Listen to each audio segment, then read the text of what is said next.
Hello everyone, आप सभी का स्वागत है जीटीएस पर। आज हम डिस्कस करने वाले हैं इंडियन नेवी की जो वैकेंसी आई है उसके बारे में। तो इंडियन नेवी में जो वैकेंसी आई है उसमें आपको आईटीआई जो है ये होना चाहिए, ठीक है। किसी भी पर्टिकुलर अगर ट्रेड से है तो आईटीआई चाहिए।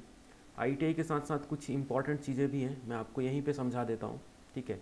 जैसे कि सबसे पहले इम्पॉर्टेंट ये है कि टोटल पोस्ट कितनी है, तो आपने देख ही लिया होगा थंबनेल पे कि ये 1159 पोस्ट हैं। ये काफ़ी ज़्यादा पोस्ट होती हैं, आप इसमें बहुत आसानी से क्वालिफाई कर सकते हैं।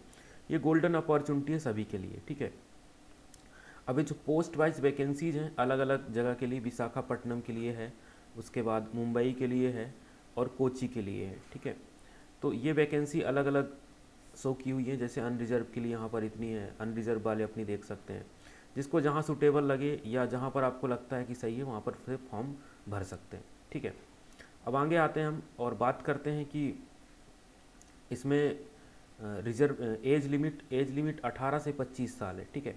अब कहेंगे सर हम एसटी या एससी वाले हैं या ओबीसी वाले हैं या ईडब्ल्यूएस वाले हैं, इनके लिए एज लिमिट क्या होगी उसके बारे में बात करेंगे, ठीक है।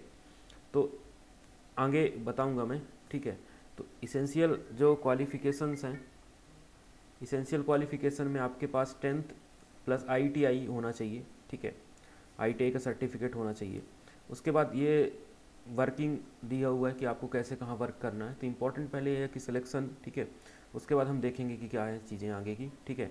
अगर आपको कोई डाउट होता है तो आप कमेंट करिए कि आपको इस पर्टिकुलर टॉपिक पे डाउट है। मैं सारा डिस्कस नहीं कर रहा हूँ, आपको एक ब्रीफ इंट्रोडक्शन दे रहा हूँ, ठीक है। अब कैंडिडेट को एज का जो रिजर्वेशन मिलेगा वो SC ST के लिए 5 साल, OBC के लिए 3 साल, ठीक है। और PWD के लिए भी है यहाँ पर, ठीक है, अलग अलग दिया हुआ है, ठीक है। ESM के लिए भी है 3 ईयर, ठीक है, और अलग अलग दिया हुआ है यहाँ पर। तो जैसे 25 साल एज मांगा है तो प्लस 3 OBC में ऐड हो जाएगा, तो ये हो जाएगा आपका 28 ईयर, ठीक है। इसी तरीके से आप अगर SC ST के कैंडिडेट हैं तो आप इसको भरेंगे तो आपको 30 ईयर का मिल जाएगा, ठीक है। अब इसके बाद नेक्स्ट हम बात करने वाले हैं एग्जामिनेशन फ़ीस कितनी है। तो एग्जामिनेशन फ़ीस 205 रुपये लगेगी, ठीक है। सेंटर आप चूज कर सकते हैं, 2-3 सिटी आप चूज कर सकते हैं, उसके अकॉर्डिंग आपको सेंटर दिया जाएगा।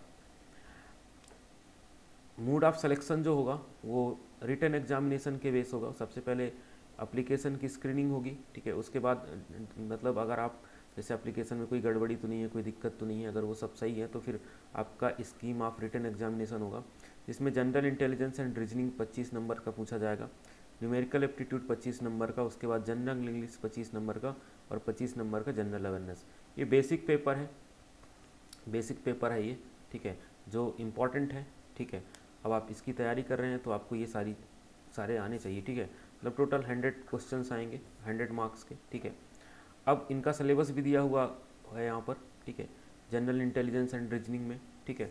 यहाँ पर सिलेबस गिवन है सारा, तो आप इसको चाहें तो स्क्रीनशॉट ले सकते हैं, ठीक है।